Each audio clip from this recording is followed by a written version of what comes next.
Hello guys, so we have an interesting question from 2015 and advance का question है ये। इसमें इन्होंने बोला है कि what is the percentage yield of ammonia as a function of time for this reaction.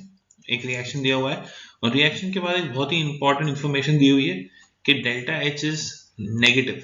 Delta H negative है, इसका मतलब ये है कि ये जो रिएक्शन है what is it, it is exothermic. Please remember, अगर डेल्टा एच नेगेटिव आया तो मतलब एक्सोथर्मिक, अगर डेल्टा एच पॉजिटिव आया मतलब एंडोथर्मिक, और अगर delta H is equal to zero है मतलब ना तो एक्सोथर्मिक ना एंडोथर्मिक। इसका मतलब जितनी एनर्जी अपन दे रहे हैं रिएक्शन स्टार्ट करने के लिए उतनी एनर्जी वो बाहर भी दे रहा है after the reaction is done, but इस केस में ऐसा नहीं होगा। ठीक है, तो ये अपना बेसिक आइडिया है what is this reaction type, it's an exothermic reaction. अब देखो, the graph is between percentage yield and time. तो जैसे जैसे टाइम आगे बढ़ता है वैसे वैसे परसेंटेज यील्ड जो है वो बढ़ती जाती है अमोनिया की। अपने को और ज्यादा अमोनिया मिलता जाता है जैसे जैसे टाइम आगे बढ़ेगा, एंड ये एक्सपेक्टेड भी है क्योंकि reaction is going to go keep going forward.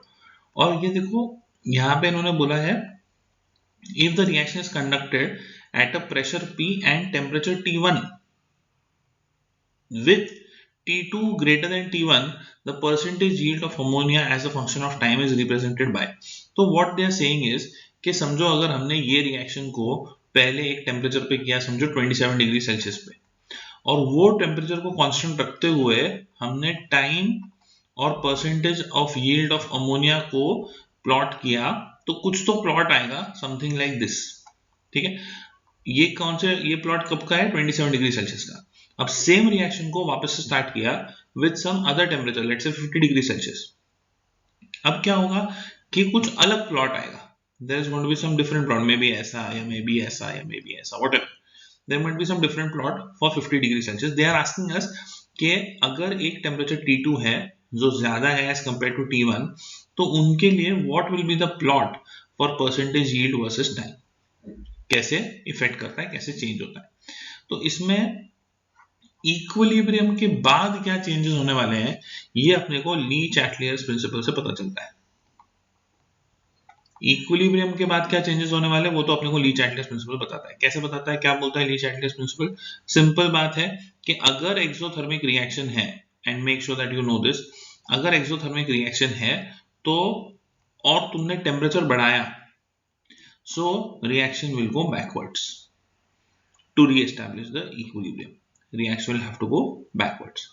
अगर टेम्परेचर अपन ने एक्सोथर्मिक रिएक्शन का बढ़ाया तो रिएक्शन पीछे जाएगा, reaction will go backwards. But अगर तुम खुद सोचो रिएक्शन पीछे गया तो amount of NH3 will go down.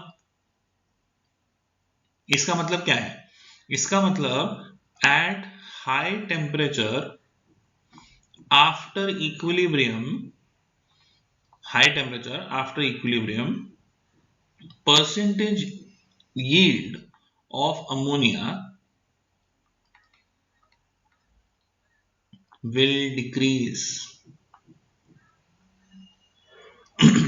जिस केस में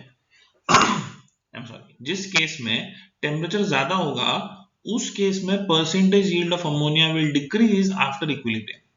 तो मतलब T2 वाला जो ग्राफ है उसमें परसेंटेज यील्ड कम आनी चाहिए इक्विलिब्रियम अचीव होने के बाद।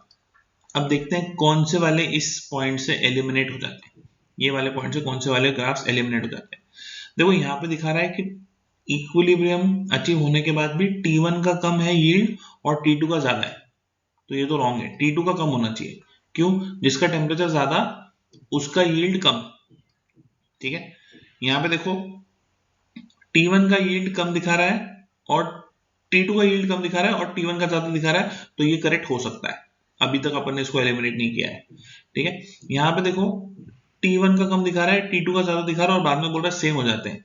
ऐसा कुछ नहीं है, जैसे जैसे टेम्परेचर बढ़ाते जाओगे वैसे वैसे यील्ड कम होते जाने वाली है, तो ये भी रॉन्ग है। यहाँ पे देखो इक्विलिब्रियम के बाद T2 का कम है और T1 का ज्यादा है, and this is also going to be correct. फिलहाल अपन ने सिर्फ दो ऑप्शन एलिमिनेट किए हैं, वो है ये दोनों। क्यों? क्योंकि अपने को पता है इक्विलिब्रियम के बाद T2 वाला ग्राफ नीचे आना चाहिए और T1 वाला ऊपर जाना चाहिए। This is something which we have understood from Le Chatelier's principal.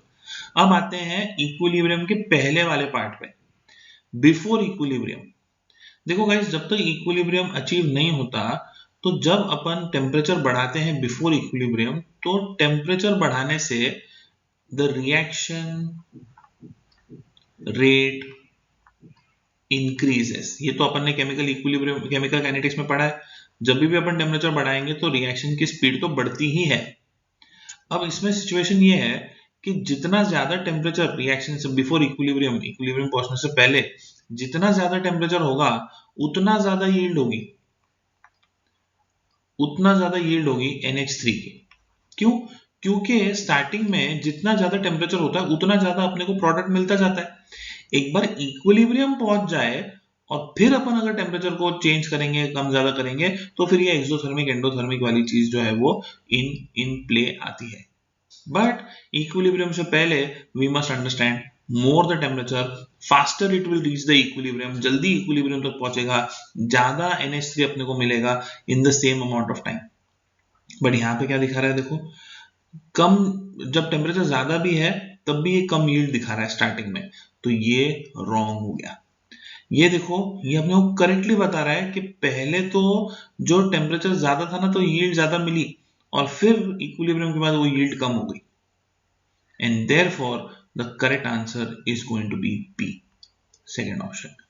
Very, very interesting question. Thank you so much. Hope you have understood the solution for this.